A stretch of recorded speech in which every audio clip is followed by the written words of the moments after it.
Hi, I'm Carol from Down Dog Training. We provide a whole range of services, lots of information on the website www.downdog.co.uk, where you can also sign up for 10 free training tips. Pop along and have a look. Today's video is all about what you need to know before you buy a puppy. It's such a great time having a new puppy. It's so exciting, but it's so easy to get it wrong, to not think about which breed you should have, to not think about where you're getting it from, because what the breeder does in the first 8 weeks is just as important as what you do afterwards. Enjoy this webinar, and I hope it gives you some food for thought. There'll be lots more webinars coming in the future on all sorts of different topics, so keep an eye out. Right, folks, we'll get started. We haven't got as many as we hoped for, but well done those of you that have come for here. So I've given you a pack which has got copies of the slides and spaces for you to write in. So I'll just go through what's in the pack actually.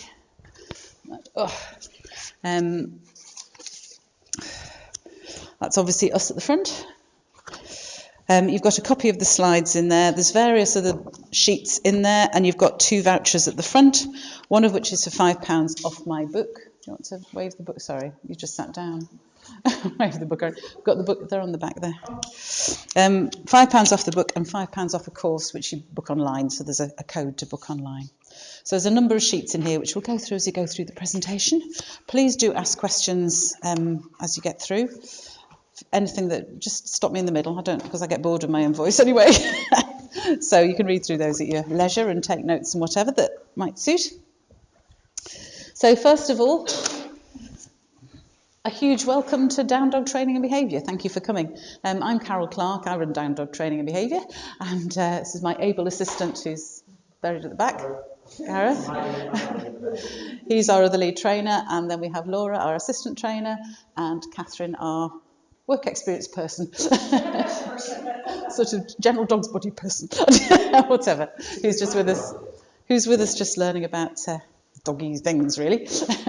So the website is, I think you've got it in the pack, the sort of where to find things on the website. There's quite a lot of information on the website, and everything about what we do and offer is on there as well. But today we're going to talk about what we need to do and think about in order to get a puppy, because we're a bit fed up actually of people coming with completely unsuitable dogs and expecting us to help them get through problems, when they are completely avoidable problems if they thought about what they really want. And the classic is, you know, the little old lady who lives in a flat that hasn't got very great mobility, and they go and buy a Malamute. And you think, why? But people do. Yeah, it happens all the time. So we are actually recording this. I hope you're okay with that. You're not actually in the picture, but that's why I've got strange, funny things and wires and things, because we want to try and get it up online for people to be able to look at when they want to anyway. So interrupt me as I go through, and do ask loads of questions, please, and we'll see where we go. So what you need to know. The first thing is, do you actually want a dog? And although that might sound a silly question, it is not, because sometimes people think about a dog as a reaction just because they want something to cuddle. If you want something to cuddle, is it actually a dog you want? And I just really want people to think about this. Why do you want a dog? What are the positive reasons for having a dog? A lot of people go, oh, because dogs are lovely and I love to cuddle them, and I love to have a dog around the house just so I can pet it when I want to. Yeah, okay, but what about all the other things that dogs need? Have you got the time for it? You've really got to think about what the dog needs. Or would a goldfish be better? I've gone for 2 extremes here. I wouldn't necessarily have goldfish, but if not a dog, would a cat satisfy your cuddle needs and your being able to stroke an animal needs without all the other things that dogs need? So you've got to think about what a dog actually needs, and there are 5 things that all animals need in terms of food and water and shelter and appropriate environment and exercise and all of those things. But there's a lot of other things that dogs need that certain other pets don't need. Most pets get away with you just taking notice of them 2 or 3 times a day and putting food down for them. So cats cope like that, goldfish cope well like that, hamsters will cope like that. And all of these pets you can do more with. You can teach goldfish tricks. Apparently, I've never done it, but allegedly you can. You can train it to which way round to swim round the bowl or something, I don't know. But you can teach cats tricks, you can teach hamsters tricks and gerbils and rabbits. So think about, what is it you want that means you say you want a dog above anything else. So I put it again, why do you want a dog? Really think about that. And if you're thinking about getting a dog, I really would just say to you, sit down with a piece of paper and put all the pros and cons, because there are cons. There's a lot of cons to having a dog as well as a load of pros. So why do you want it? What is the purpose? What is the dog going to do for you to help you in your life? Because that's really how we make decisions. We make decisions based on what we want and what we want to think about. Can you afford it? Dogs are expensive, not just day to day. Obviously, there is stuff day to day. So there's leads, collars, bedding. There is food, which is considerable depending on the breed of dog you get. There's insurance costs, which are going up and up each year. There are vet bills, which most certainly go up and up each year. There's training costs, because you will need some help training the dog if you're going to do it properly. And then if you're out at work, what about the other costs? What about the costs of a dog walker or a pet sitter or doggy daycare or kennels, or if you're going away on holiday? You've got to think about all these things because it adds up over the year. So you need to be sure you can really properly afford it. Possibly even more important, have you got the energy and the time? Because dogs take time. Dogs are social animals. They need our human companionship. And so if you're out at work sort of 8 or 9 hours a day and then you go out to quite a few things in the evening, a dog probably isn't the right pet. Unless you're going to put an awful lot of this other stuff in as well. So have you the energy and the time? And I think time is probably the most important thing. We're all time aware in today's society. None of us seem to have enough time to do things. So have you really got the time? So again, ask yourself, why do you want a dog? Is it a dog you want, or do you just want a pet to cuddle? What are the other options? Rabbits are brilliant for cuddling. I used to have guinea pigs, actually. Guinea pigs as a child. I wasn't allowed a dog as a child. I made up for it now. But I had guinea pigs, and they were brilliant pets because you could leave them all day when you're at school, but they were always up for a cuddle if you wanted a cuddle, and they were very strokeable. Fur, you see, you could feel the fur. That's what's nice. So why do you want a dog? And have also, it's not just about whether you want a dog now and what your situation is now, but dogs live for somewhere between 10 and 18 years. Have you got that commitment? Because the dog will be with you for that time. So there are important questions. What pet do you want? So if you have decided a dog is what you want, then what sort of dog do you want? Do you want a puppy or do you want an older dog? There are a load of different pros and cons for each again, and it's very much your choice. We've got a range of books here for you to look at, not to take away, I'm afraid, they're all my books, but there's a very good book about, an older dog and rescuing an older dog or rehoming an older dog. I don't really like the term rescue, because an awful lot of dogs from the rescue societies are not necessarily in need of rescue. They are there for all sorts of other reasons, some of which we'll come on to in a bit. But it's your choice whether you go for a puppy or whether you go for an older dog. An older dog is often a really good choice for a pet if it has been previously in a home situation. That's the one caveat I would put on that. I wouldn't just buy a dog that's been left to roam somewhere or been picked up from a street. We've had a couple of those recently that have been a bit heartbreak dogs. For some reason, it was terrible. Last year, 94,000 dogs were brought into the UK from other countries. Quite a lot from Southern Ireland, and the others were Romania, Poland, Bulgaria, and somewhere else. There were 5 anyway, main countries where these dogs came from. All of those countries have got really significant puppy farming activities going on. So, you might say, oh, well, I haven't bought a puppy from a farm. I've bought a rescue dog. I've got a Bosnian street dog. We had that one the other day. I've got a Bosnian street dog. You're probably still supporting puppy farming, unfortunately. It's a huge issue. It's beyond this talk to go into the issues around that. But there are plenty of good dogs in rescue that are just there for no particular reason of their own. Perhaps they've been in a great home and somebody's had an accident and can no longer look after a dog, or they've had an illness, or something's happened, a marriage breakup, and for various reasons they can't keep looking after a dog. So there's a lot of really good dogs in rescue that are in need of great homes. So think about that. It's worth thinking about. Lots of people don't necessarily consider it. Lots of pros with it because they usually come house trained. They usually come with some basic training, and they usually, are really easy to sort of get into your family quite well. Obviously, with a puppy, you're starting with a blank sheet, but puppies are hard work. We're going to talk a lot about puppies today because most people go for puppies. But I would urge you to think about the why you want a dog. A rescue dog, a dog from one of the rescue societies might be a good option. So, your choice whether it's a puppy or older dog. Your choice about whether it's a male or female, frankly, it doesn't really matter. You tend to find people follow the same, whichever they've had first. I tend to go for male dogs. Gareth goes for female. Whether that's we're going for the opposite of us, I don't know. But it's just, and there's no particular good or bad. There's benefits and drawbacks. So I've just put down there some of the things between puppy and older dog. You can generally, you should be able to plan better what you're hoping to get as a puppy. So if you know you want a particular breed or with particular traits or characteristics, then you should be able to actually find what you're looking for. So that would be good. There is always with a puppy, though, an element of guesswork about its future character. There are puppy ways of assessing puppies called puppy temperament tests, which I've done on a number of litters now, and they are relatively accurate, actually. They do tend to show you what you're going to get. So that's one thing you might want to think about if you are thinking about buying a puppy, is take somebody along with you, and we're very happy to come along completely for free to help you choose puppies and assess the right temperament of the puppies. But no matter how good the temperament test, there's always an element of guesswork because you don't know just how the puppy's genes are going to interact with the environment and nature and nurture that the thing gets.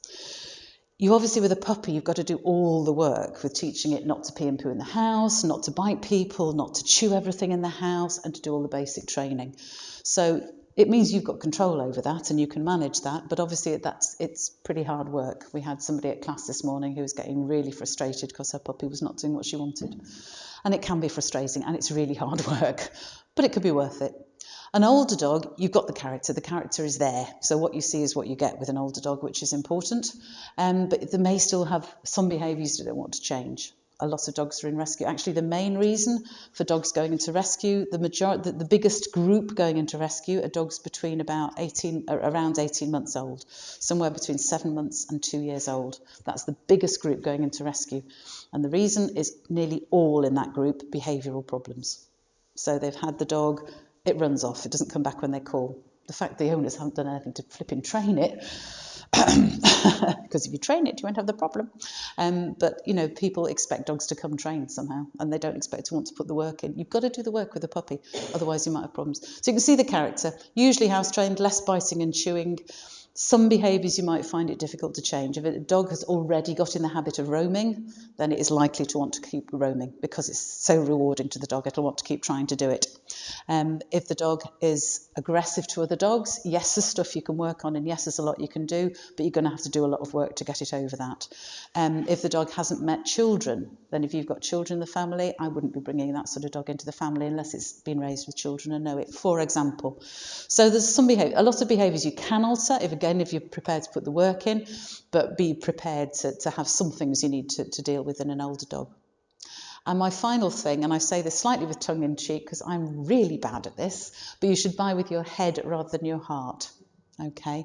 Mainly, and I say mainly, you've got to buy with your head in terms of deciding what you want, the type of dog, and look for the breeder and things. But when you get to see the actual puppies, and you know this is the litter and it's got everything you want and you want to actually have one of those puppies, then by all means use heart to choose which one. That's fine. What we don't want is people, and this is what happens all the time, people see puppies and feel sorry for them. And then they want to take the puppy into the house. And that's where puppy farms make all their money. You know, people feel sorry. You never buy something if you feel sorry for it. I'm afraid it's just not good for you or the puppy. Any questions so far? You're very quiet. If I'm just asking, you said about, there are certain drawbacks and benefits for male or female. Can you maybe give us a little bit of information on this? Yeah, I mean, except these are complete generalisations. Yeah. Males tend to be a little bit more independent. Females tend to be a little bit more biddable and want to do what you want. And I think for a first-time dog, in general, females better. But these are big generalisations because each individual dog is very different. But in general, females are considered to be a bit more biddable and therefore easier to train. I don't know, unlike humans. Oops, did we say that out loud? We both thought it and said it. Oh. Yeah. Otherwise, it depends so much on the breed, just so generalisations. In general, males tend to be more prone to doing things like roaming, wandering off, and females tend to be a little bit more chewy and destructive. But again, these are huge generalisations. So there are some general differences, but to be honest, the differences between breeds and the individual puppies are far more important. as we'll talk about when we get on to talk about different breeds and things. Because that's our next thing. Because obviously, if you've decided on a dog or a puppy, then you've got to decide what type of dog or puppy, which breed do you want, or which mix of breeds. And I would urge you to just research your breeds and go and ask owners, go to dog shows, ask people, stop people in the street and ask them about their experience with a breed. And we do find that people who get a breed, if they like it, they do stay with that breed. Collies, but says us. Yes, we go with collies, but Samoyeds. So when you've had a breed, if you've had a good experience, you tend to stick with it. But that's about finding the breed that suits you. I'm actually going to change from collies with my next dog because I'm getting too old to have a collie. I hate to say it, but it's true. I haven't got the energy and the time that I used to have, so my next dog is probably going to be a smaller companion dog type, possibly one of the poodle mixes. We shall see, but it won't be another collie, I'll guarantee that. So research the different breeds. These are the groups of breeds, so general groups of breeds, because they share characteristics. So we'll go through the main pure breeds at the moment, and then we'll talk about some of the mixes that you now get so many of. So of the different breeds, terriers, a big group, they go from small to large. There's a huge variety of sizes. Their general characteristics, I've put a lot in the pack about these. I've given you some sheets with all the characteristics on of those, and there's plenty in the books that you can have a look at in a bit. Terriers in general, great little dogs. They tend to have huge characters. I've never known a terrier that hasn't had a big character, so they're great dogs in terms of their character. Tend to be a little bit independent. Most owners would call that stubborn, because they do tend to sort of want to do what they want to do. Have a tendency to dig. And if you think about it, it makes sense. Terriers were all bred to chase some vermin or other, be that ranging from wolves to badgers to foxes to rats to mice, whatever. They are bred to go and seek some sort of prey and usually dig it out of a hole. So that's why they tend to dig. It's also why they tend to be a little bit independent and have big characters, because you can't have a terrier that goes, oh, it's a dark hole, I can't go down there, it's scary, because it just wouldn't work. They couldn't do the job they were bred to do. So they tend to be a little bit like that. They tend to be a little bit feisty, great fun to have as dogs, and tend to make quite nice pets if you're prepared for them. If you're the quiet, gentle person who sort of doesn't like arguments and shies away from any sort of confrontation, a terrier probably isn't for you. Then we've got the gun dogs or the sporting dogs. And that is a huge group of dogs. It's actually the biggest group in terms of numbers and also in terms of popularity in this country. Labradors, which are part of this group, are one of the most common dogs that you see around and one of the most favoured pets, and there's good reasons for that. Labradors and retrievers, you tend to see a lot of them.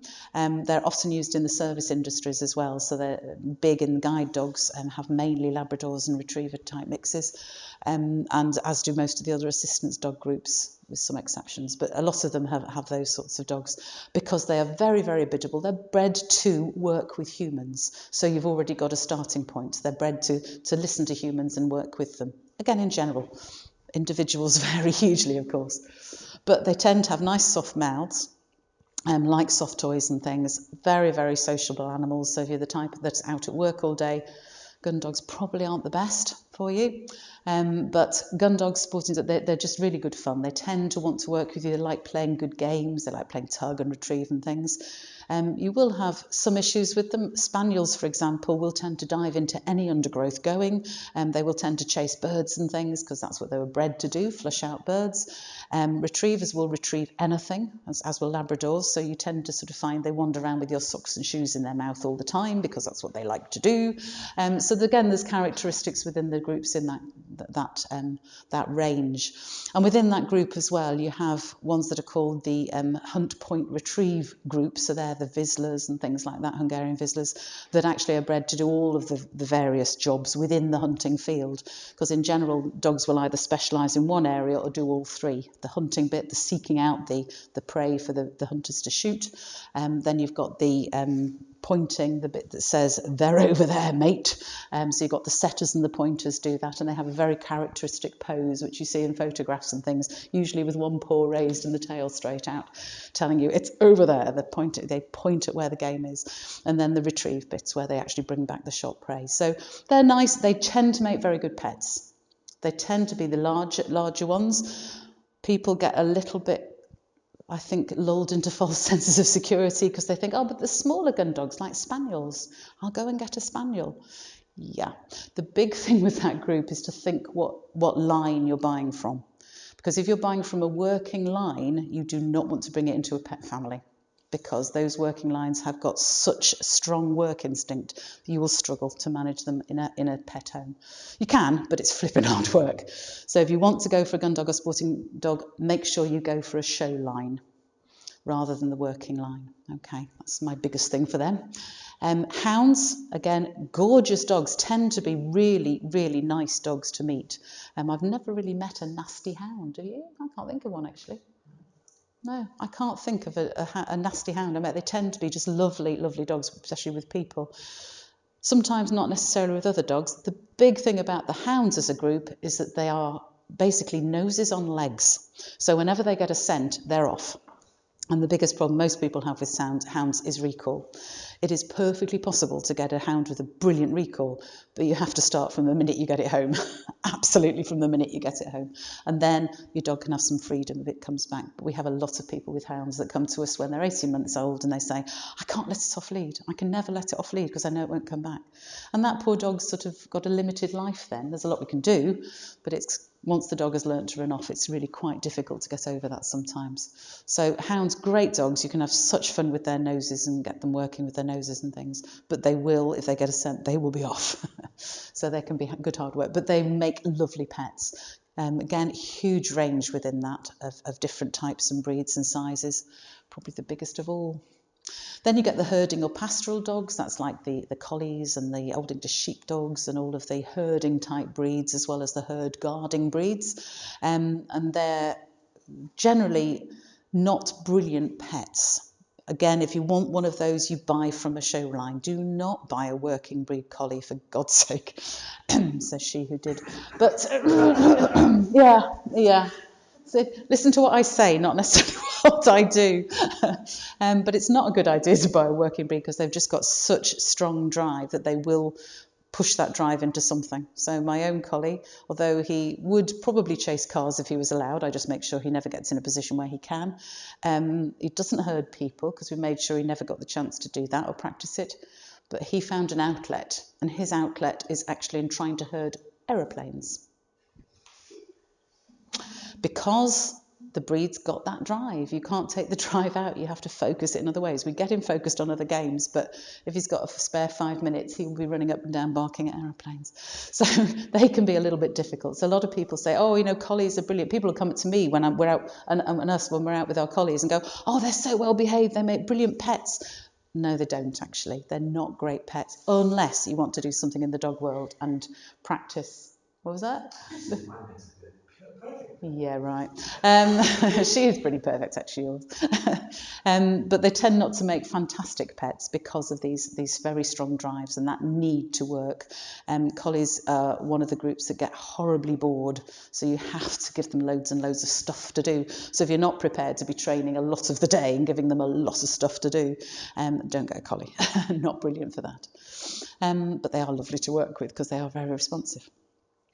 Working dogs, that's a whole group that includes things like shepherds and all because they split. They used to be herding and working dogs were in the same group, but they split out the pastoral ones. So the working dogs are all the other dogs in that group, so the Rottweilers and all of those sorts of groups. Lovely dogs tend to be quite large dogs in general. There are a number in that group that aren't, but again, the title tells you they're working dogs. They've got a job in life, and they will try and do that job. So whenever you're researching a breed, look at what it was bred to do. It's the first thing we do actually with our puppy classes. We get people who come to our puppy classes have all got to go and research the breed as the first week of homework, because some of them haven't actually done that before they get the dog. So we want them to actually know what it is when they've got it, and it can quite surprise people what their dog was actually bred to do, and they then are surprised. But it then makes sense to them when their terrier is trying to dig their way through the mattress in the bedroom, or where their collie is nipping at the heels of their children or whatever. They then realise why, although it can be a bit late.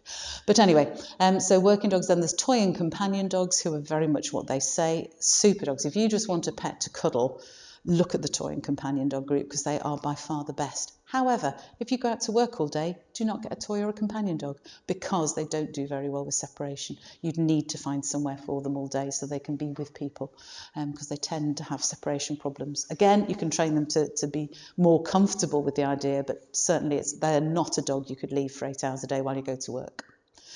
And then the final group is utility dogs, and utility dogs are basically everything else that doesn't fit into one of the above groups. So it sort of ranges from boxers to Dalmatians to all sorts of different types of dogs. They're just dogs that are either bred for a very specific purpose, like Dalmatians were bred to follow carriages, and they were carriage dogs. They just used to trot along beside carriages.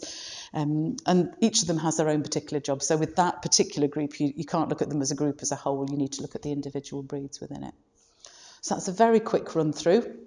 We've got a number of books here that you can have a look at if you want to know a bit more about all the breeds, and I would recommend you getting some of these books just to have a look through, because most of these types of things do actually tell you a bit about what the breed is like and the sort of positives and negatives of it.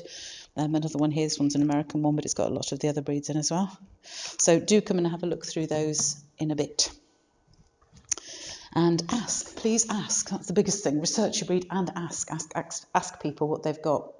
The other thing I was just going to mention, at the moment we're getting a load of what I call doodles and poos. They're the Labradoodle and the Cockapoo and all of those sorts of mixes.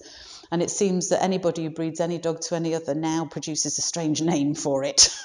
So there are all sorts of different ones. They're actually basically mongrels, really, because they're just breeding two different dogs together. But people, if you call it a poo or a doodle, you can charge a lot more money for it. I think that's why people are doing it. And some of them are quite carefully done. You know, I want this poodle, and that, you know, they have all their different genetics and who's mixed with what and which level of mix it is. So there's quite a lot of an industry, I'd say, around that at the moment. Can be quite nice. You can get nice mixes that produce nice dogs, but you've always got to look at what the parents were. So if you mix a Labrador and a poodle, for the Labradoodle, one of the more common doodles that we get, then you can get the Labrador character, which can range from a working type Labrador into everything, eats everything, needs loads of exercise and loads of mental stimulation, or you might get a pet Labrador who's happy just to lie down all day and just poddle around with you on an evening walk around the block, and that's fine for them. So you've always got to think which breed does that come from, what type of Labrador is the Labrador parent. Same with the poodle. You can get quite high energy, poodles can be quite intelligent, very high energy poodles, or you can get the little toy or miniature poodles that are just companion dogs, basically, that just then want to mix. So again, just be careful. A Labradoodle is not necessarily the same as another Labradoodle because it totally depends on what the parents were. Same with the poos. There's an awful lot of cockapoos around here at the moment that are bred from working strains of cockers. And they're coming out as really high energy and difficult dogs for people to manage. And they're pushed because of particularly the poodle crosses are pushed because of the allegedly non-shedding coats that they produce in the mix.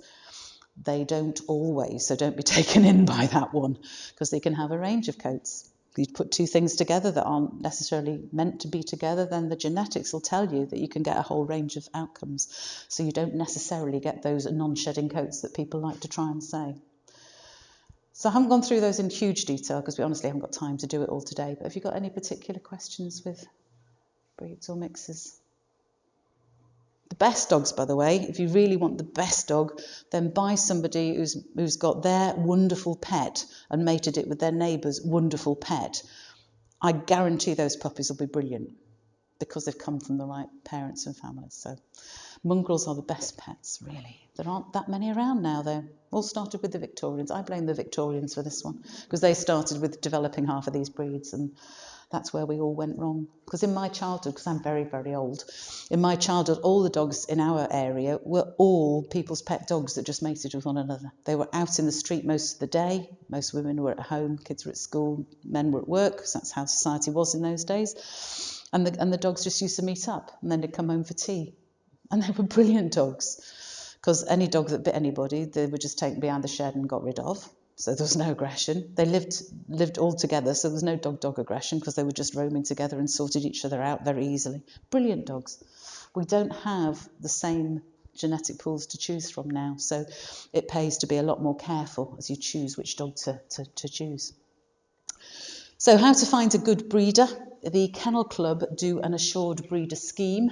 And again, I've got the details of that here for anybody who wants to know about it. Basically, it involves them coming and assessing a breeder to make sure they're doing the right things and checking the right things in their puppies, right from making sure that when they're planning a mating, that they've checked all the health scores of the parents so that you know, because a lot of breeds have got there's a book somewhere that's got all the list of, I think it's at the back of that sheet actually, is the list of all the different problems that breeds can have.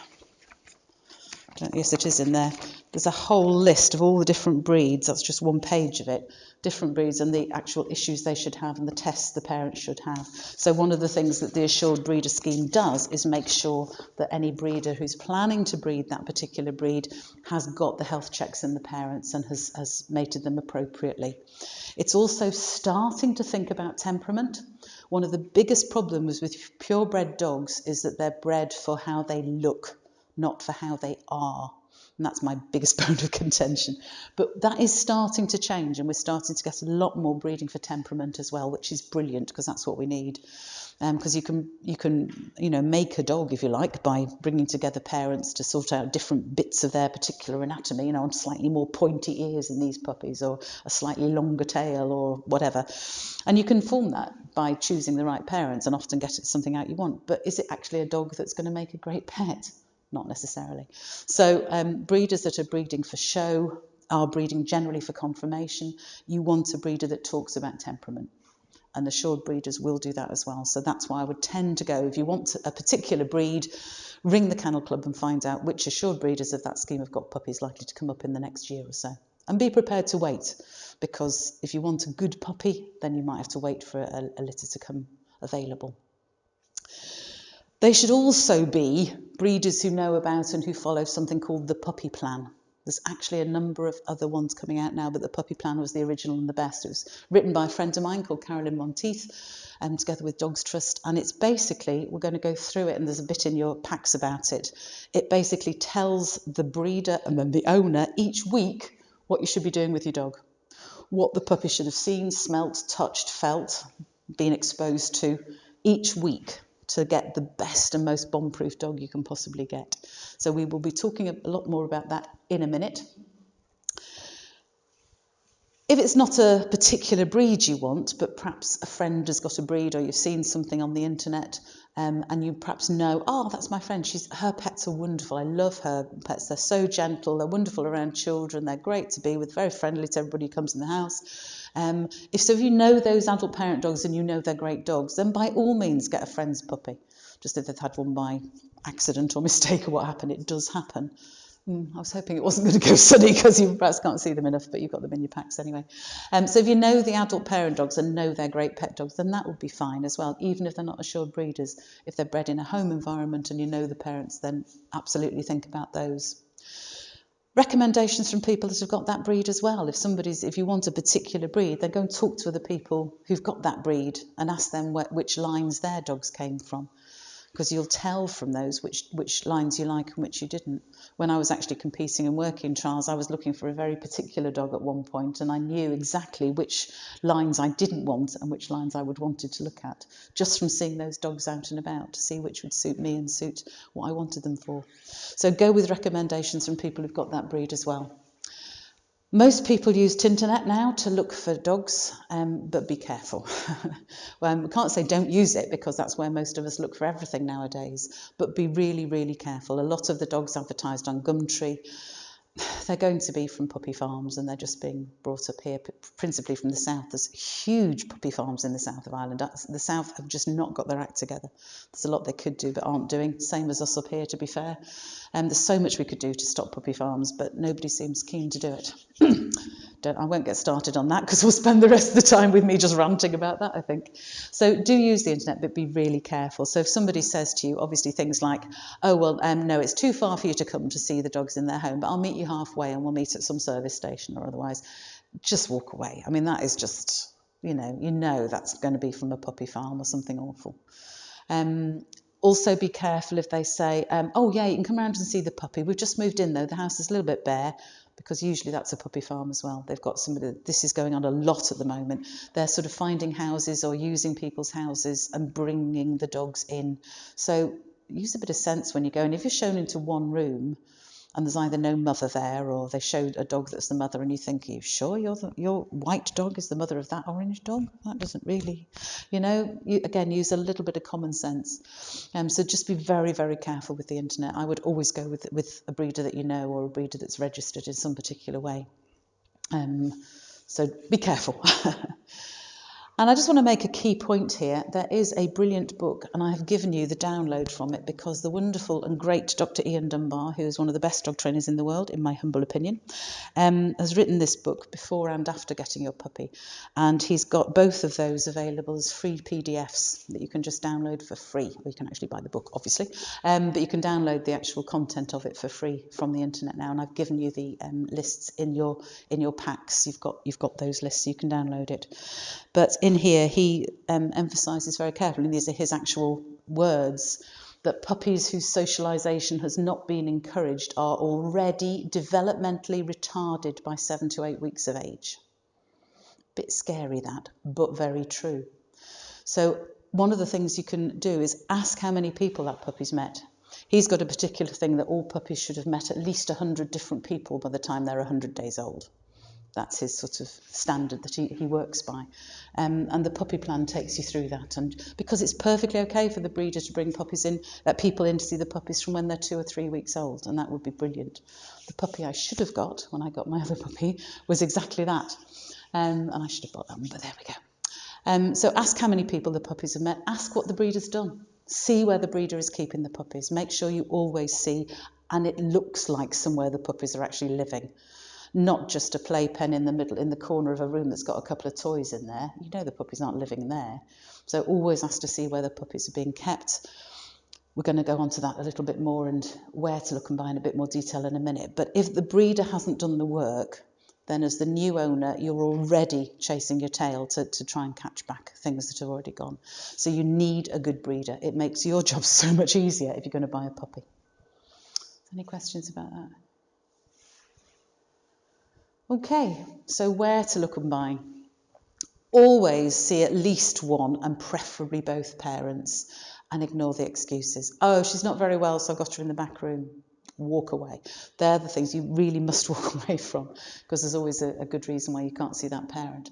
Actually, when I was looking for my last set of puppies, I went down to Dublin to see a litter that was from a really, really good set of dogs that I was quite interested in, because the lines looked brilliant on both sides, and they were collies, funnily enough. And I went to see them, and the grandmother of the puppies came to meet us. Lovely dog, really, really friendly, absolutely brilliant. She had the mum on a lead. Okay. So we went in to see the puppies. She put the mum in the other room while we saw the puppies. And by that point, I'd already decided I wasn't going to have the dog, because if she couldn't let the mum meet us, I wasn't going to take one of those puppies. We will talk about why in a bit. But principally because it's the mum that has the biggest effect on the character of the puppies. So always try and see one or both parents, and you want those parents to be incredibly friendly and glad to see you and happy for you to come in and see their puppies. You want the sort of dog that runs up to you and goes, "Hi, another new friend, that's wonderful, come in, look, I've got puppies, do you want to see them?" And you want that sort of dog. You really want to be looking for that sort of, if you look for that sort of character, you know the puppies are going to have great characters. The father isn't as important, but it's still worth seeing them, because again, if that father, they say, "Oh, sorry, the father's in the back," but he can be a bit funny with visitors. Let that ring some alarm bells. Frankly, as long as the mum's really friendly, I wouldn't worry too much, but you really want both dogs to be friendly. Be wary of all claims and venues, and I would always recommend that you visit any new puppy at least twice, because that solves the problem of whether these are puppy farmers trying to fob you off that they're really living in this semi-detached in the middle of Belfast or whatever, because they probably aren't. So always visit at least twice, and preferably slightly unannounced. "Oh, we're just passing, can we pop in?" That might be quite good. But obviously a good breeder might say, "No, actually not today, that's fine." But it's worth at least going to see at least twice. Puppies Absolutely only get puppies that have been raised in a home environment, please. There's a lot of breeders around here, and a lot of people actually still keep dogs outdoors and still raise dogs and have dogs in the barn or the garage and think that's a good environment for them. If you're wanting a dog as a pet, it is not, and they want to be raised in a home environment. My own dog is slightly frightened of noises in the house, despite the fact that I've socialised him to the nth degree from the minute I got him, but he wasn't raised in a home, so he hadn't had that experience right from those very early days. You want those puppies to actually hear household noises like hoovers and fridges and washing machines and toasters popping and kettles boiling from the minute their ears can hear anything, so that they get completely used to these noises and are completely laid back about them. So with nothing else, please only buy a puppy that's actually been raised in a home environment, that's actually inside the home with the parent. It goes, obviously you realise this by now, never buy from a pet shop or any similar outlets. It's actually getting quite difficult to do that now, although it is still possible, so be careful, because they are nearly all puppy farm dogs. So don't buy anything from that sort of thing. And they may say, oh, it's pedigree dog. Yeah, mum was a pedigree, she's registered with the Kennel Club. Ask about that. Ask to see the papers. Ask to see the papers of the puppy, because any breeder worth their salt, if they have got a proper pedigree line, are going to make sure those puppies have their papers. If they are a pedigree, say to them, what health checks have you done on your dog? Because you'll see every single breed has got a range of health checks that should have been done on the parents. So ask about those things, because if they're true, then the breeder will say, yeah, these are the results of the hip scores, and here's the results of the eye test scores, and here's the results of the blood tests for whatever. Again, my never buy on impulse thing. It's amazing. We've had quite a few actually in the last year. We've probably had at least 10 people who've got a puppy because they woke up one day, had nothing else to do that weekend and decided to go and get a puppy. That is not the way to get a puppy. And well done you, because you've come here. So you obviously don't think like that, which is brilliant. So never buy on impulse, because that's the way you tend to buy puppy farm puppies, unfortunately. So when you visit, what things do you need to look for? I've mentioned this already about the mother. You really want the mother to be really welcoming to you and beautifully friendly. That's what you're looking for. And when you're taken to see the puppies, they should be in I've put obviously in use pen, so there should be bedding area. There should be sort of probably a little bit of poo and pee there, because you're picking that up every 10 minutes as a puppy manager. So there should be something like that. Obviously it should be clean, but there might be but it's something that's obviously in use, not just something where the puppies have clearly just been put in just before your visit. Yeah, so that's what I mean about obviously in use. So you should be taken to see them there, and then the breeder would usually lift one out for you to see, or let you look at them in the pen and pick one out that you want to see or whatever. Or do they bring the puppies into you? I'd be very wary if they brought the puppies into you, because what are they trying to hide? You know, most breeders would want you to see the puppies where they are. There should be in that pen plenty of toys and objects for them to interact with, from cardboard boxes to little ramps of things to loads of different types of toys of different types. So, you know, rubber ones and cloth ones, similar to the range we've got at the back there. Just lots of different things for the dogs to experience. And there should be loads of stuff in there for them to play with. And they should look clean and they should look used, not just torn to pieces, because any reasonable breeder will be changing those every 2 or 3 days. So the dog's getting lots of different experiences. Then the puppies themselves, do they look healthy? Are they full of energy? Do they look nice and plump? Because puppies should look nice and round. They're supposed to have nice big round tummies. Have they got nice shiny coats? Have they got bright eyes? No discharge or running noses or eyes or anything like that? Do they look as though they're moving around normally, or are they limping or struggling in any way? Just watch for the puppies that simply look healthy. Can the breeder pick them up and handle them thoroughly? If the breeder's a bit tentative about picking them up, it means those puppies aren't getting handled properly. You do not want to choose one of those puppies, because they're the sort that will resist handling from you later on, and that can cause problems. Again, you can work to get over it when you get it home, but why make it hard for yourself? You want to choose a puppy that's already been touched and fiddled with by so many humans, the puppy's fine about it. So, you know, the breeder should very confidently go, you want to see that puppy there? Yeah, I'll just pick that one for you. There you go. Hey, you stupid? You're going to see the new person? Have it. Yeah, should be look something like that. Are there at least 2 types of surfaces? That's really important, because actually any decent breeder will have more or less house trained the puppy for you before you get it home. And how good is that? That's so much nicer than having to start you from yourself. But in order to do that, the puppies need at least 2 types of surfaces, because puppies will naturally, and their mother will encourage them to move off a bedding surface onto a different surface to eliminate. So you want to look for that. There should be bedding in one corner, a newspaper or something in the other side of the pen. That would be sort of classic. So are there at least 2 types of surfaces? If they're a really good breeder, you'll probably see things like floor tiles and carpet tiles and other things there as well, because the more you can get puppies used to different surfaces, the better. But there should be at least 2 types of surfaces. And I would ask specifically, have you heard of the puppy plan? Are you following the puppy plan? Okay, because any decent breeder should know about that and be wanting to follow it. Any questions there?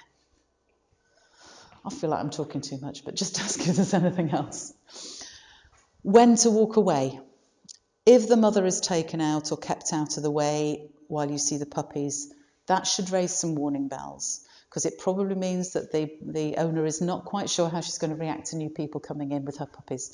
Now, it's normal for mothers to be a little bit wary about people coming to see their puppies, but it's not normal for them to be taken out of the room while you're showing the puppies by the breeder. I could quite understand if you said, oh, can I just sit with the puppies and have a look at 2 or 3 of them? And the breeder says, yeah, I'll go make a cup of tea and I'll take the mother out with me. Absolutely, that would be perfectly. I'd worry if he didn't. But if they go, yeah, you can see the puppies, I'll just shut mum away. There's something a bit odd going on there, so I'd be a little bit cautious.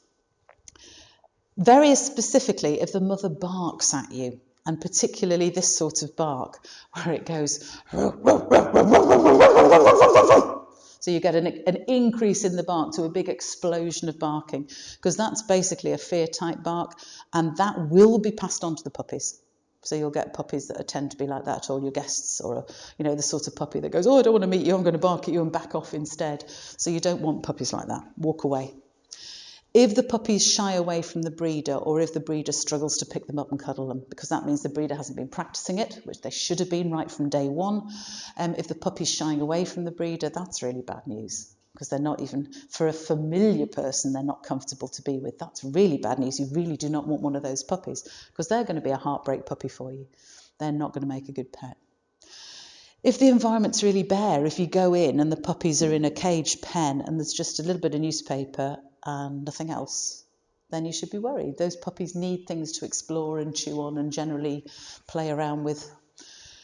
If they're in a pen, no matter how luxurious it is, outside the home. So if you can say, oh yeah, the puppies are back here in the garage, and you go in and it's a beautiful pen, gold plated, and I still wouldn't buy the puppy, because it's not in the home environment. I want the puppy in the home environment. If the breeder doesn't ask you lots of questions, the breeder should give you the nth degree, because any breeder worth their salt should be actually checking that you are going to provide a suitable home for one of their precious puppies. And if they're not asking you lots of questions, then they don't really care about the puppies. Yeah, so they should be questioned. And be prepared. Some breeders will say, I'm sorry, your house, your situation is not suitable for my puppy. Just go, that's brilliant, you're a brilliant breeder, I'm really sorry, and go and find somebody else. Because that's the breeder doing their job. And finally, walk away if you have any reservations at all. If you've met all the puppies but you haven't really felt anything, it just means they're not for you. It doesn't mean they're bad puppies. They're just not for you. You need to have that emotional connection as well. So when I say buy with the head, do buy with the head, but choose with the heart, if that makes sense. Sort it out with the head and then choose finally with the heart. So if you don't have that connection, I wouldn't buy the puppy, because you're just not going to get on with it as well as you would otherwise. So, which one do you choose once you've found this litter that looks brilliant and has ticked all the boxes from everything else?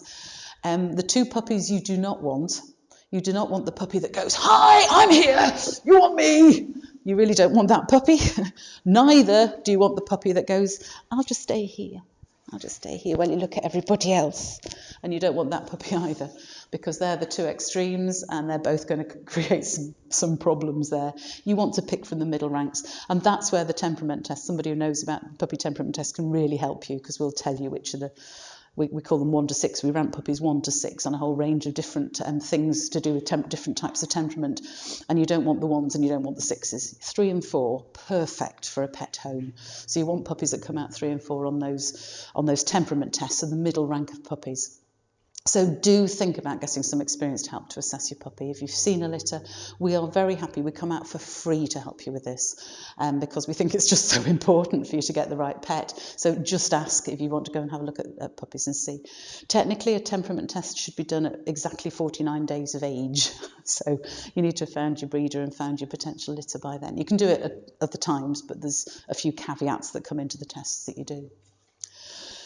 The other one is handle the possible puppies, pick them up, have a good cuddle and walk away, because if they start to struggle away from you or move away from you as you go to say hello from them, again, you don't really want them. They're going to be the 5 and 6 of the puppies in terms of temperament, and you don't really want those because they tend to be shy puppies later on. You can't change shyness. You know, you can't change the essential characteristics because they're caused by genetics and you can't change those. You can change a lot and you can improve things a lot. So you can improve the confidence of a shy puppy, but you can never make it a confident puppy. Yeah? Does that make sense? Yeah? Just like with people, you can't change a shy wallflower into becoming, you know, the life and soul of a party. It just doesn't happen. So, again, choose the puppy that wants to cuddle in and snuggle in. Preparation is everything. I've already said it about visit your puppy at least twice. The best time to do it are 4 to 5 weeks, and it's usually around then, because by the time you've actually found a litter that's available and made any sort of connection, it's going to be then. Any breeder worth their salt would not want you before 4 weeks because there's too much risk of infection for the puppies, and they're not ready to see other humans yet anyway. They're ready to experience them, but only from 3 weeks onwards. So normally 4 to 5 weeks would be the first time you see the litter, and then obviously you'll visit it, and when you're ready to take it home at around 7 to 8 weeks. I would generally do a visit the week before, so you go in at 7 weeks, see the puppy, assess it, make sure everything's straightforward and ready, and then take it home at about 8 weeks. And at that first visit, you can leave it in the car until you're sure it's the right puppies for you. But if you think, yeah, I'd really like one of these puppies, you can ask the breeder at the first visit if you can leave a small blanket or towel there that will just smell of you and will take on, as if the breeder would then leave it in the pen with the puppies, it will take on the smell of the mother and the rest of the litter, because then when you bring it home, it'll help you. You've also got to make sure you have all the equipment you need before the puppy arrives. There's nothing worse than driving home in a car and going, would you mind just nipping out and getting some dog food? Because we're bringing a puppy home, we haven't got any food for it. That wouldn't be good. Again, any breeder worth their salt will give you some of the puppy food that they've used and give you a sample to take home to last a day or two.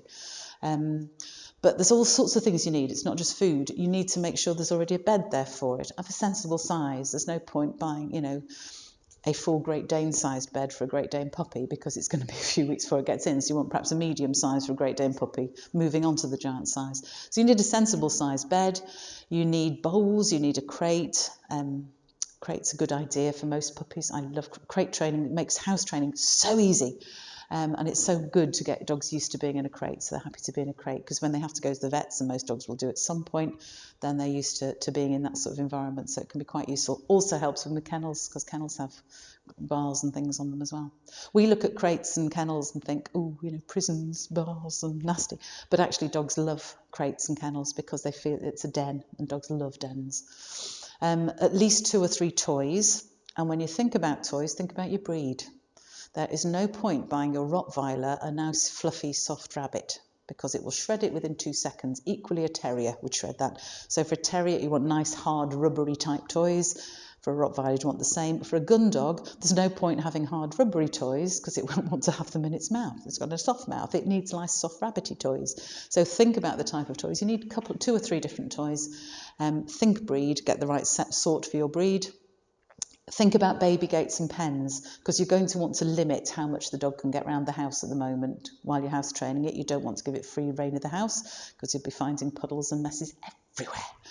So think baby gates or pens, make sure you've got those in place. Then you need sensible things like a collar and a lead. You've got to have those if you're going to be able to house train your puppy properly and do it the way I always recommend. The food, as I say, the breeder will often give you them.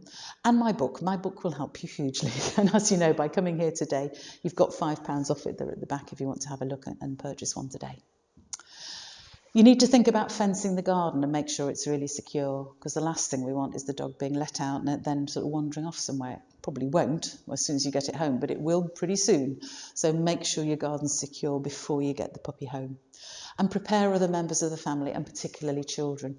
Because if you've gone and got a puppy and your children are with you, and they will want to just sit and cuddle the puppy, and that's the last thing the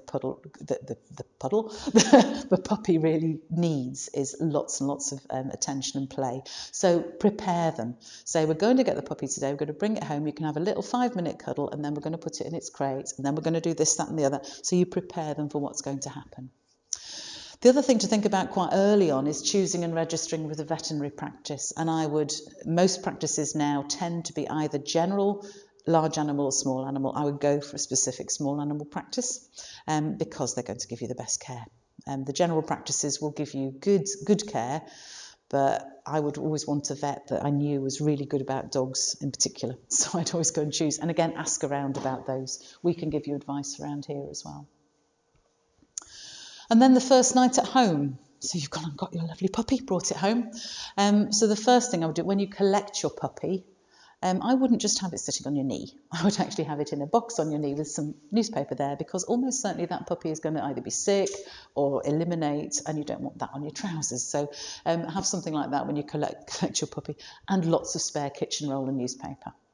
Because it's amazing how much can come out of a puppy, especially if they're a bit worried about travel. Best breeders, they won't be worried about travel, because the best breeders will have got your puppy used to car travel, so it should be fine. But if they're not used to car travel, then you will find that you'll need a lot of kitchen roll and newspaper to bring a puppy home for any distance. And then when you get home, you need that, whatever you're going to put the puppy in for its first night, whether that be just in a cardboard box by your bed, which is what I tend to use for the first 2 or 3 nights, or you have the puppy's bed itself, or you have a crate or whatever. But you want it to be somewhere warm and draft-free, because that puppy's been used to cuddling up with other warm bodies, and now it's on its own. So it needs somewhere that's nice and warm and draft-free. Otherwise, you do risk it getting problems with hypothermia. So line it with the blanket or towel that you've left with the breeder and picked up with the puppy, so that smell of its previous litter is going to comfort it, because it's going to be there.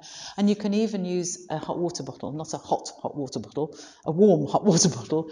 Make sure it's nowhere the puppy can get hold of it, because the last thing you want is little puppy teeth going into your hot water bottle. But put under, or sort of wrapped in blankets, put underneath, can again help, because that puppy's going to need somewhere warm.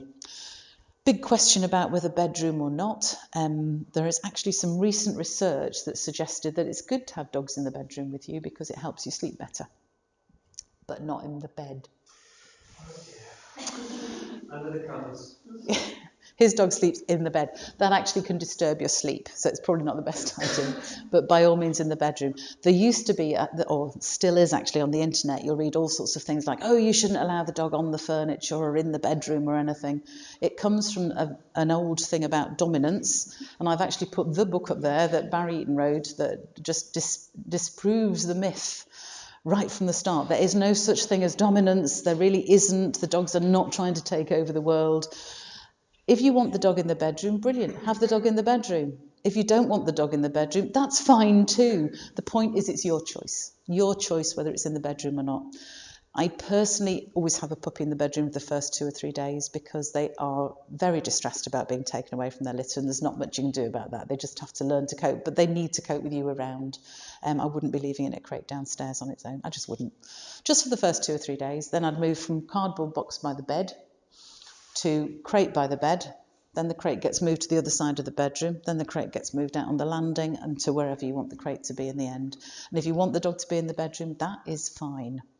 It's up to you whether you have the dog on or in the bed or not. Totally up to you.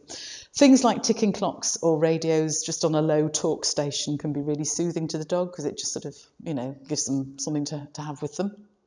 So if you really don't want the dog in the bedroom at all, leave it in a room with at least a radio on or something like that, or a ticking clock. Gentle handling and petting, but no rough stuff, and do limit the children's access at the start. That's really important, because children, of course, it's a new toy to them. They'll want to be pressing and fiddling with the puppy. There's a set of programmes on BBC Two recently about puppies. I don't know if you saw it. And there was one family that had 3 young children, and they would not stop these flipping children pestering the puppy. I was tearing my hair out and yelling at the screen. It was annoying me so much. Really important that the kids don't pester the puppy. They need to respect the puppy as much as the puppy needs to learn to respect them. But the puppy needs time. This is such a big thing for a puppy's life, that first night. And you can make some big mistakes on the first night that will cause ongoing problems to you. One of which is putting the puppy in a crate and abandoning it and leave it to cry. It's not considered a good idea now. We used to say it was in the past. Let them get on with it. A bit like babies crying. We don't do that anymore either, do we? We know now that these are sentient beings with emotions, and we don't want to get them too upset. So I would always, take a lot of care in the first few days. My puppy, just as it happened this last time, he was in the bed, in a box by the bed for the first 3 days. The end of the first week, 3 or 4 days. During that, we then moved him into a crate with the door open, but he was in there fine, just in the bedroom by the bed. Then we moved the crate to the other side of the bedroom for the next week or 2. And after about 4 weeks, we actually moved the crate outside and downstairs, and he was fine then. So it doesn't take long to get a puppy used to it, but you don't want to force everything new on them into the first night. Is there any questions about that? You've got all these to take home to think about anyway. And then the first week at home, again, it's all about setting up the puppy for success, making it easy. So house training is one of the biggest ones, it really is. What you're laughing at. Yeah, puppy pads. Oh, have my rant about puppy pads in a minute. Yeah, you want to identify a toilet area, which is outside. And when you take your puppy out, you want to take it out on lead.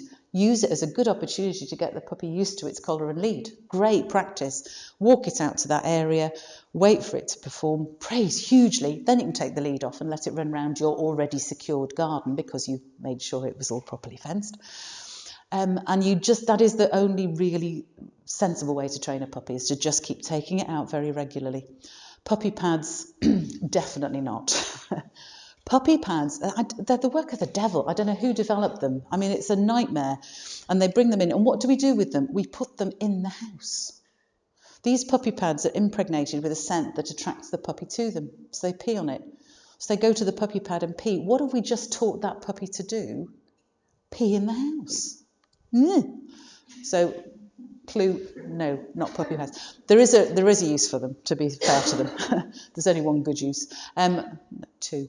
But the one use in the house is put them in the crate at night, because when your puppy first comes home at 8 weeks, they cannot hold it in all night. Now, if they're in the box by your bed, it's great. You can just get up and take them out when they start crying. It's not a big deal. But if you're starting to leave them in the crate and you've already moved the crate outside, so you might not always hear the crying, then I would leave a puppy pad in the crate for them to use if they get desperate.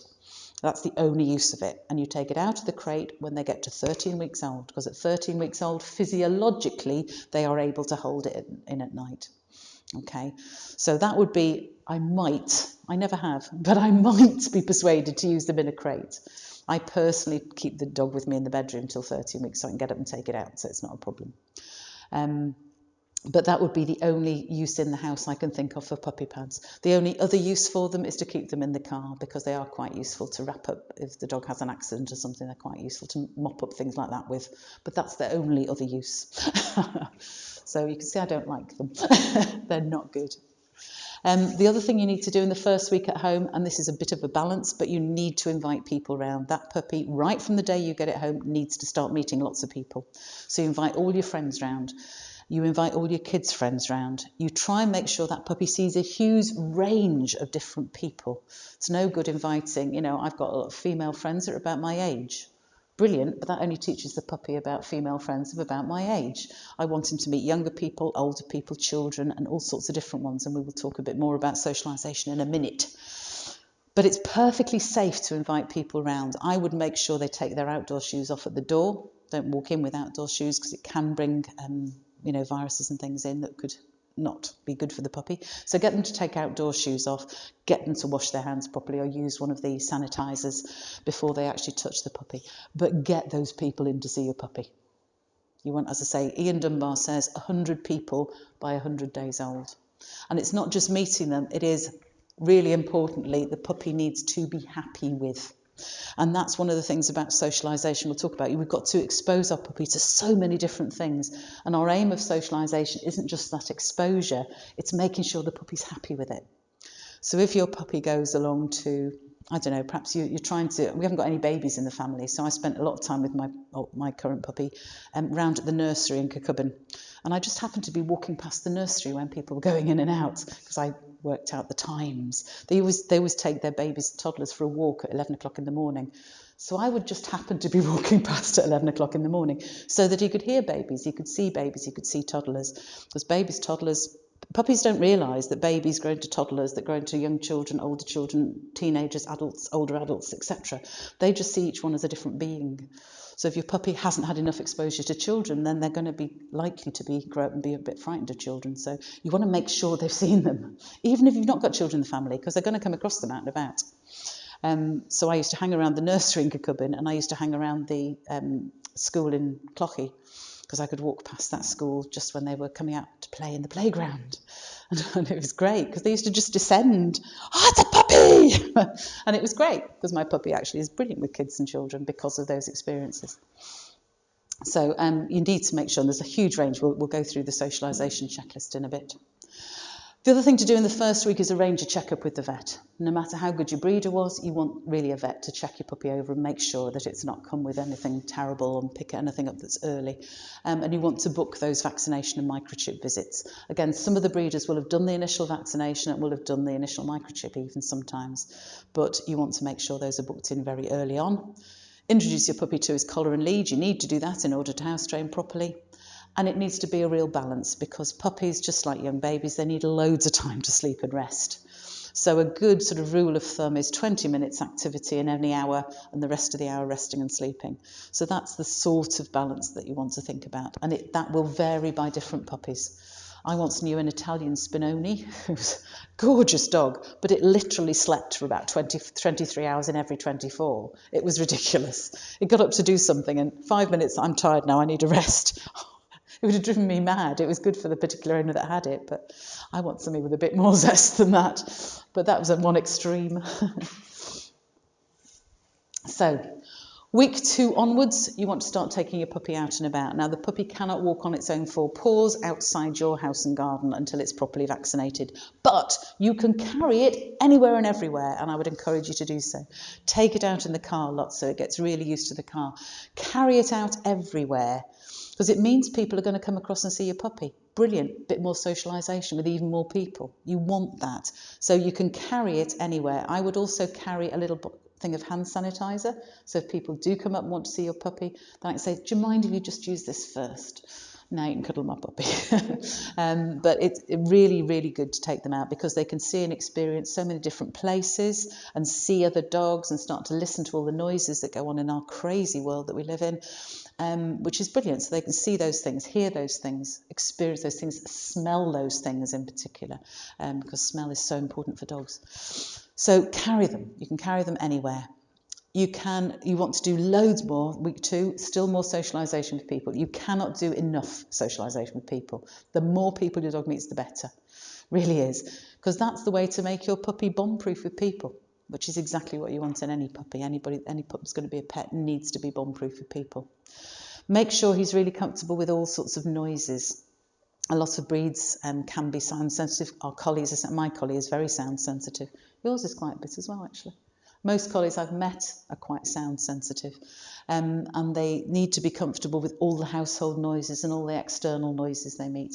We've had to do a lot of work with my puppy over the last year or so with gunshots, because we got somebody who just started up a shoot over the back 18 months ago now, something like that. And he panicked with the first gunshot, absolutely panicked with it. So we've had to do a lot of work to get him happy with that. You can actually buy CDs of noises, and I think if I was getting another puppy, I'd probably use that as a prophylactic thing right from the start and have them playing in the background so the puppy gets used to it. If I was breeding a puppy, I would do that with the puppies. I would actually have those CDs playing with the new puppies. So they're really good things. Introduced to other dogs, there's a lot of misunderstanding about good socialisation.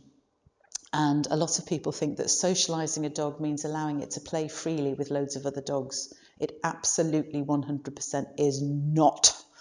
It's all about your dog being comfortable in the presence of other dogs and being happy with other dogs around, but not wanting to engage and play with all of them, because that way will lie madness for you for the future. So introduce to good good quality dogs, that sounds terrible, but you want dogs that are vaccinated. Obviously they have to be vaccinated to meet your not fully vaccinated puppy. They need to be sociable, they need to be friendly. It's amazing how many people introduce their puppy to other family dogs that actually aren't very suitable for your puppy to meet. So, you know, it doesn't matter what excuse you use, find an excuse. If it's not the right dog, don't let your puppy see it. But nice adult dogs, I wouldn't introduce your puppy at this stage to other puppies. Too much risk of disease problems. But introduce to other sociable, friendly adult dogs, absolutely, from 8 weeks onwards, 9 weeks onwards. Make sure your puppy follows you as much as possible. The key thing in these first few weeks is bonding with your puppy and getting the puppy to bond with you. You want that dog to see you as somebody brilliant who'll look after them. You want your dog to really bond well with you so that it's going to be easy to train it and deal with it later on. But you also want to start some what I call home alone training, leaving the puppy on its own to teach it to be comfortable on its own. And there's a lot about that in the book, about how you build it up literally from 1 second and you build it up to longer times. And you want to start that right at the very, very start. Sorry, what about other animals there? Yeah, that comes into the socialisation, seeing new places, sounds and sights. Absolutely. Yeah. You want to, you know, walk your puppy, carry your puppy past a herd of cows mooing and flocks of sheep barring and all of that sort of stuff. Absolutely. Yeah, absolutely. The more they can see at this early stage, the better. You can't overdo socialising. You really can't. You know, the more you can do, the better. You want to plan it every day. I actually kept a diary with my last puppy, which I might actually put up. If we do publish this, we could put the diary up as well. And I just sort of kept a record of who he'd met, what things, how we'd responded to things, what we needed to do. You know, sort of, we heard a car backfire and was a little bit scared by it, so I need to make sure he hears other noises like that sort of thing. And I just kept a diary and a list. On the website, our website, you can download a socialisation checklist, which just has a load of everything that somebody, you know, the puppy should meet, right, from all the different types of people. I should have printed some of those out, actually. I should have thought of that. Anyway, I will do. I'll send it on my, well, you can get it downloaded from the website, to be honest. You can get it from there. But it's basically got a whole list of all the different types of people and environments and different animals and different places, all sorts of things that and noises and everything that your puppy should have experienced, really, by the time they're 16 weeks. And they should have experienced each one of those things at least 3 times, ideally, by 16 weeks. So there's an awful lot to do in these first few weeks to get that. And it covers the most, as I say, the most important is people. And think about different types of people, because they not only want to meet people of all the different ages, but then you've got all the different types of people. So you've got people with glasses, people with beards, people with moustaches, people who walk with Zimmer frames, people who use walking sticks, children that limp, you know, people with crutches. There's so many different things. Different types of clothing, hats. One of my previous puppies, my mum used to come in and let him out at lunchtime because I was at work at the time. So my mum was helping with the puppy rearing. And she came in one day, it had been raining, and she had her anorak hood up. And he barked and ran backwards. And she couldn't work it out, and then she realised it was a hood. And he knew her really well. And as soon as she put the hood down, he went, "Oh, silly me." But it was one of those things he hadn't seen anybody with a hood up from an anorak. So simple things like that really throw your dogs. I always remember I carried Gus into Kirkcudbright, and we were walking around the streets, as I did a lot with him when he was small, and the people came to the bank when we had a bank there, and the security guards came with their huge, like, alien-looking head helmet things. So I, "Head, would you like to see my puppy?" I'm very forward about things like that. So, you know, he experienced those sorts of things. Motorcycles and motorcycle helmets and things can be really scary to a lot of puppies that haven't experienced them. So get your puppy seeing them right from the start. So a whole lead of, so different, those sorts of types of people, but also different characters of people, quite quiet, shy people to loud, confident people. I tend to be a bit loud, and we've had a couple of puppies in puppy class that I've done my usual, "Yeah, brilliant," and the puppy's gone, "Oh my God," because the owners are really shy, quiet people, and they just hasn't been used to loud, noisy people like me. So make sure your puppy sees that huge range, particularly because you know, within our families we do tend to be of particular characters. That's why we meet our partners, because they're sort of similar to us, sometimes opposite, but usually similar. So you need to look at other types of environments and make sure your puppy sees them. So I don't know about that socialisation, I can get carried away with that. But download the socialisation checklist, because it will slightly scare you just because of the list of stuff on it, but it is important. So a bit more about the puppy plan itself. It's a research-based plan, and I emphasise that because there's an awful lot of stuff out there on the internet and some in some books which has no basis in science or fact or anything. It's just people's opinions, and there's a lot of that out there about dogs, unfortunately. An awful lot. Joe next door, who knows a lot about dogs, will tell you loads of stuff that you want to be taking with a pinch of salt. But the puppy plan is actually research-based. That is the scientific evidence behind this, that it works. And the aim is to help it raise confident, social and happy puppies, which is what we want for all our puppies. So if we can do that, brilliant. That's the website address. It's on the list in your pack, so you can have a look at that. It's free to download and use. You can just register on the site and then download the things by weeks. I've given you in your packs the week 8 and week 9 stuff, which is the new owner stuff. But there's a week for every week of the dog's life, right from breeder, from birth onwards. So the breeder should have been following it for the first 8 weeks. Most puppies go to new owners about 8 weeks. Having said that, there are quite a few breeders are reluctant to let puppies go until they're about 12 weeks, and increasingly with some of the assured breeders, they'd rather, because they're more in control of that puppy's development. Problem I have with that is because of the socialisation window. And by that I mean that these range of things we want the new puppy to see, you've really only got until they're about 16 weeks old.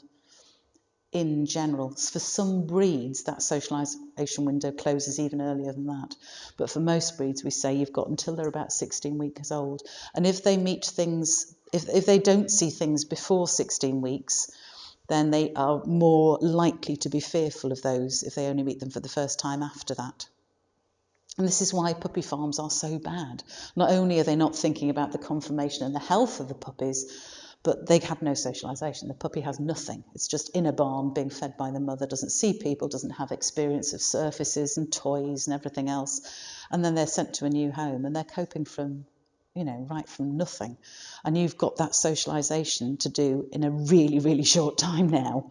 Because if you think about it, socialisation window closes at 16 weeks. We pick up the puppy usually 9 weeks. The breeder has to do at least half the work, because otherwise you're in catch-up mode the whole time, which is really hard, and a lot of puppies suffer because of that. So get a good breeder is the bottom line. Make sure it's a good breeder and they've done all of this work. So it's free to download and use. We've got those handouts available, I've said there. And one of the things it says in it is create your own puppy plan. It's got a list of things that you ought to socialise with. Not quite as comprehensive as mine, but use that as well. And you create your own plan. And that's what I did with my dog. And so we actually tick things off. So I kept my list and I was ticking things off that he'd met. So if I came to, week 10, we haven't done anything with, say, other animals, then that needs to be a priority for week 10. I need to make sure I take them out to farms and places where I'm going to see lots of different animals. Can be difficult because around here it's not too bad because we do have quite a lot of cows and sheep and things, and there are usually a few goats, and there's even llamas just outside Donegal, just for your interest. But so you can see most animals around here, but sometimes it can be difficult, especially in winter. It can be difficult because the animals are often kept indoors, so you don't actually get the opportunity to expose your dog to it. So you want to make opportunities as much as possible. So there are some things which are difficult. So, example, if you get your puppy in June, then one of the things you want to expose your puppy to is ice and snow.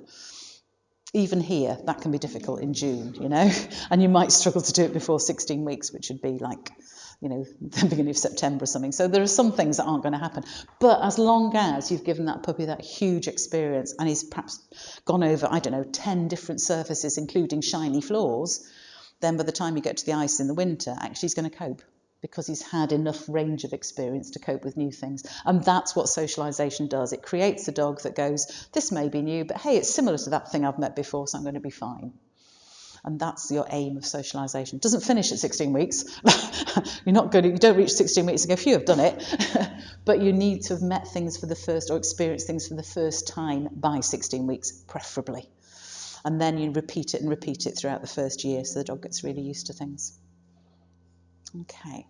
Can I just ask, when you are bringing the dog home, you need somebody to be there sort of all the time, obviously, then as well? Preferably, yes. Yeah, you want to sort of hoik in neighbours and relatives and everything. Again, it depends on the breeder. The breeder may well have sort of taught the puppies a little bit of alone time, but they're never properly alone because they're always with their litter sister. So I would generally try and have somebody there more or less 24 hours a day for the first couple of weeks. But in that first couple of weeks, I would be starting to practice that home alone training right from day one. And hopefully by the end of a couple of weeks, you'll have got up to half an hour to an hour. You can't really leave it longer because puppies at that age need to pee every hour to an hour and a half. So it can't be much longer. But you can start to leave them for sort of 1 hour here, 1 hour there, 1 hour there throughout the day, usually by the end of first couple of weeks at home, if you train it properly. Okay. So, just in summary, do some thinking and make a sensible decision about whether a dog is right for you. I want people to really question themselves about this, because I do think some people decide they want a pet and think they want a dog before they've really thought about some of the other pets that are available. Other pets are available. So it's worth thinking about that. Research the different breeds and decide what type of dog is best for you, what fits best with your character. It needs to be a dog that fits with your character, really, because you're going to have the best match with it then. And think about, do you want a puppy or do you want an older dog? There's so many options around. Make sure if you're going for a puppy, get the best puppy possible. So use a Kennel Club assured breeder. Make sure the breeder has used the puppy plan or something very similar. Assess the puppies with somebody that will come along and tell you if they've got the right sort of temperament or if they say any problems, and walk away if you think anything's wrong. That really is important. Never, ever buy a puppy because you think you're sorry for it. Never, ever take a puppy because you think, I can't leave it in that horrible situation anymore. That's why puppy farms flourish. And we just need to be much stronger about that sort of thing.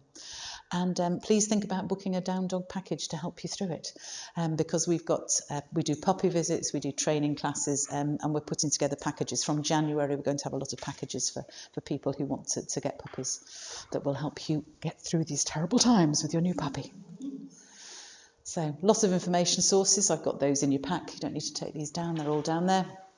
A whole range of things. The socialisation checklist from our website, the Kennel Club Assured Breeder Scheme information, the list of assured breeders by breed. You can just go on the website and have a look and see what they are. The puppy plan itself, and the free downloads of before and after you get your puppy from Ian Dunbar, which I think is really great that he makes them free. I think that's brilliant. Or you can buy the proper book itself from Amazon, of course. And on that site, his Dog Star Daily site, there's actually a whole load of stuff on it, which is really, really helpful for when you've got new puppies. So you have got those on a list in your pack. So finally, any questions?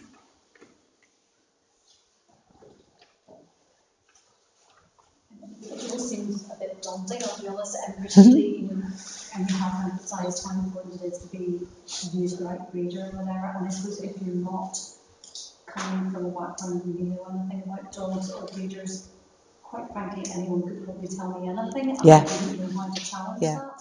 So that's why I ask them, are they a Kennel Club assured breeder?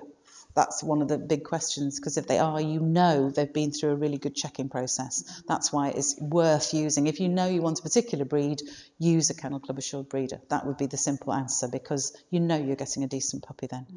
It's so important. If they're not, use that checklist I gave you. So you ask the breeder, how long have you had the breed? How did you choose the mate for your bitch? Because it's usually the puppy's usually with the mother. So how did you choose who you bred it to? And if they went, it's the boy next door, you might want to just walk away a little bit. But if they say, because I'd researched that, and this was a breed I'd seen at a dog show and actually really liked his line, and he really matched the line I've got, then they've got some sort of knowledge about it. And when you say the line, how would I as an officer see whether that's... Because you would ask that. You don't really. You have to just look into it. That's where you do your research. You can look these up online. There's a lot of stuff about the different breeds and the different lines online if you want. Or ring the Kennel Club and ask. They're actually very good at answering questions like that and telling you. But there's whole loads of information about it. I wouldn't worry too much about it. If you go to an assured breeder, it doesn't really matter what name's on the pedigree, to be absolutely frank, because the breeders. The thing about the assured breeder is they've done all the background stuff to get the right puppy as much as they can, and that they're going to do all the other stuff like bringing it up properly and giving it the right experiences. So that's why the shorthand is get a Kennel Club assured breeder. Other than that, go with somebody that sounds really caring about their dog. If you ring somebody up and says, I'm interested, I hear you've got some puppies, can I come and see them? And they go, oh yeah, do you want to come tomorrow? I'd be worried about that. I'd want them to say, oh, and why would you want this breed? Why are you interested in this breed? Do you know anything about the breed? Certain breeds, you want the breeder to say, have you had this breed before? Because there's some breeds that really are not for novice owners. So you should get grilled by the breeder. So if you're not getting grilled by the breeder, that would be a little bit of a warning sign as well. As I say, maybe that you know the dog. If you know that you've got a friend down the road and you've met her dog out and about and played with it and it's super, then fine, go and look at those puppies because they might be great too. But it's all about having a little bit of knowledge somewhere, and if you haven't got the knowledge, find out where they might have got the knowledge from. Yeah. What about in terms of rescue then? In terms of advising people on rescue dogs? Yeah. Shall we start again? How long have we got? Short answer is we'd be happy to come with you and have a look at rescue dogs as well. Any decent rescue is going to give you an nth degree sort of check about, whether you're around a lot during the day and what sort of things the puppy's going to do. So they're going to do a bit of a check on you as well. People like Dogs Trust, the Dogs Trust up at Ballymena will give you the sort of nth degree and do a visit, and they've got behavioural support for you if you take one of their dogs and everything like this. We've got our local sanctuaries. There's the new one, what's the new one called? The barn, yeah. There's the barn around here and also a CC. Sorry? Yeah, that's the barn. We had a very sad story with one of those actually. But anyway, there we go. Who is no more now because he got a very nasty disease. That's what you risk. So there's the barn. I don't know. There's enough dogs unwanted in this country. Why? Because we're just fueling puppy farming. Street dogs, people think, oh, poor dogs, they've been out on the street all their lives. They don't make good pets for all the reasons I've just told you, because they're not used to being in houses, they're not used to being with people, they're used to doing their own thing. A friend of mine in Scotland, the KCI person in Scotland, she actually wrote about a story that she'd had, and a couple had taken in one of these street dogs, and the dog sort of bonded a bit with the female owner and wasn't too bad, couldn't let it off lead outside. But they had a secure garden at the back and they used to let it out in the small garden. She could call it back in. She went away for a weekend and the husband let the dog out and the dog would not come back in for him. The dog spent 3 days and nights outside because they couldn't get it back in the house till she came home. Because the dog's never used to it. Why would the dog want to? There's so many behavioural issues with street. Just wouldn't get one. And there's enough dogs that have come from nice homes and for no fault of their own are in rescue that you can take home and would be perfect pets. So go and see them. Always ask questions about the background. Any decent rescue has done a good assessment of the dog and will know a lot about the dog. But I would do an awful lot of you need to go to that place having some idea of what dog you want. Yeah, I wouldn't just turn up and go, I'd like a dog. You want to say, I've been looking at this breed, and I'm looking for perhaps a gun dog type dog, or I'm looking for a terrier, or I'm looking for a hound. Think about at least the general type of dog you want. Think about, whether you're bothered about age. I'm not bothered about its age, or I really want a younger dog, or I really want an older dog. Or just, make some decisions for yourself about what would fit with you and your family's situation at that time. And then they will tell you if they've got any suitable dogs and they will offer you the chance to see or meet 1 or 2 dogs. Rescues are changing, thank God. There's quite a few rescues that don't allow you to go out and just look around the dogs, which I personally think is a good thing.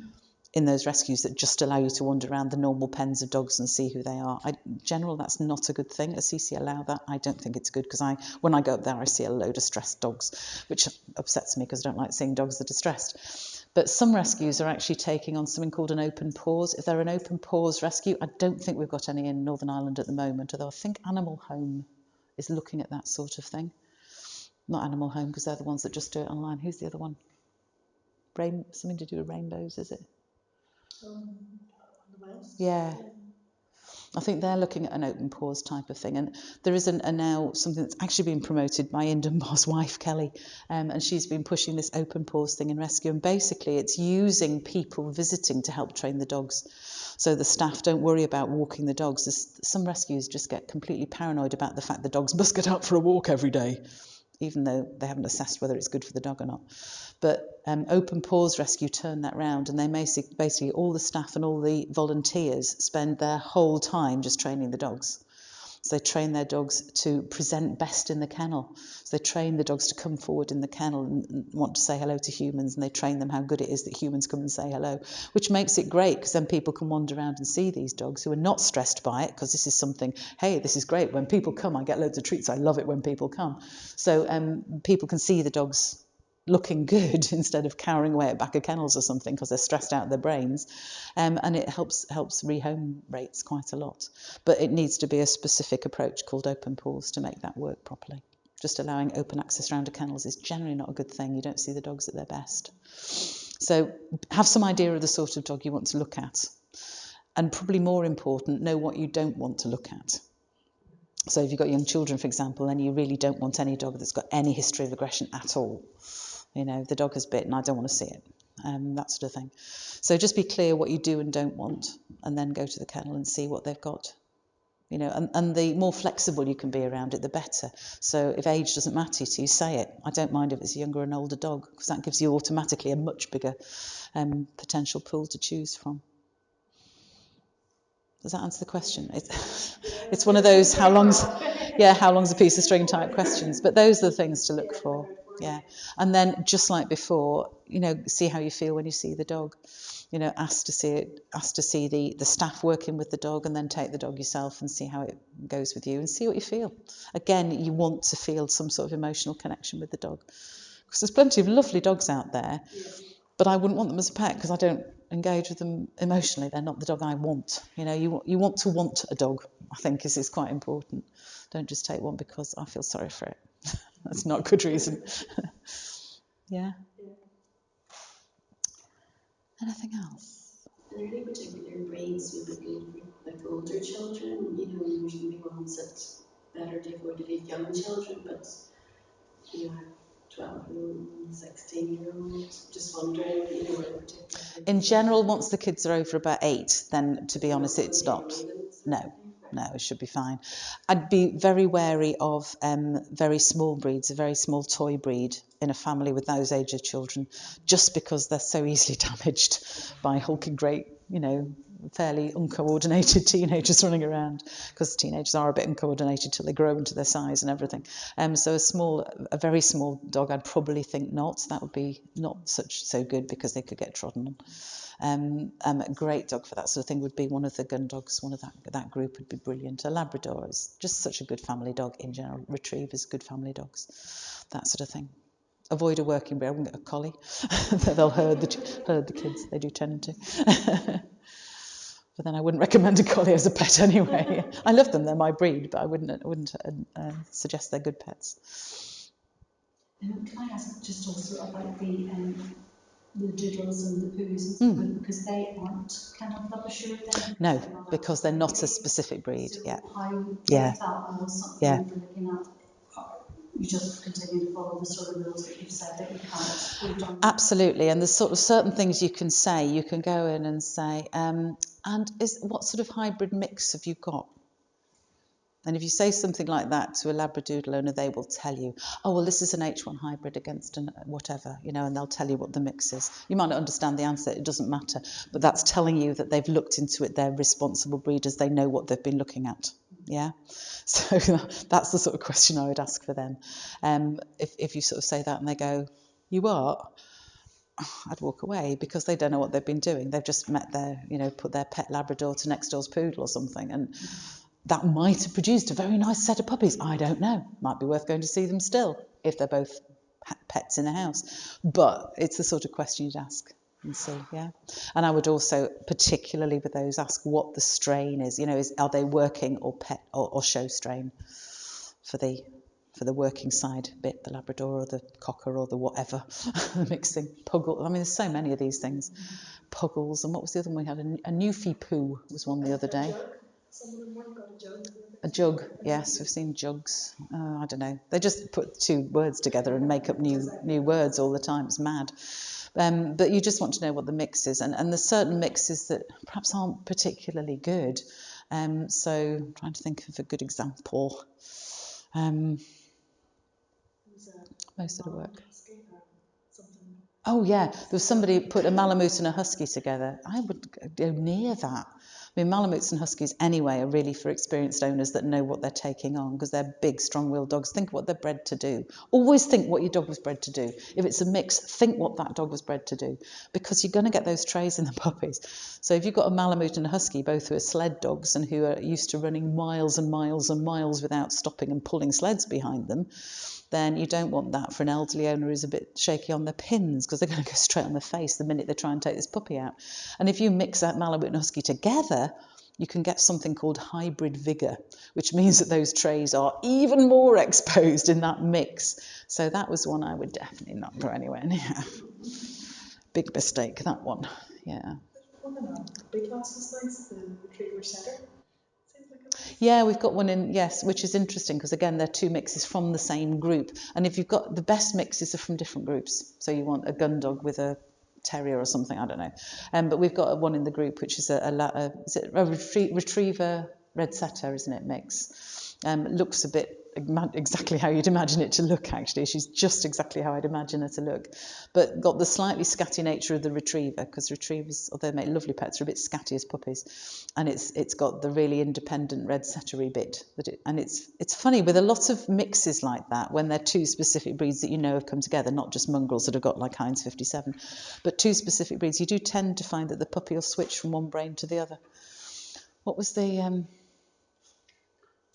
who was that dog we used to have that literally you could see it in its eyes? It swapped over from one Yeah. It was a Collie Labrador cross.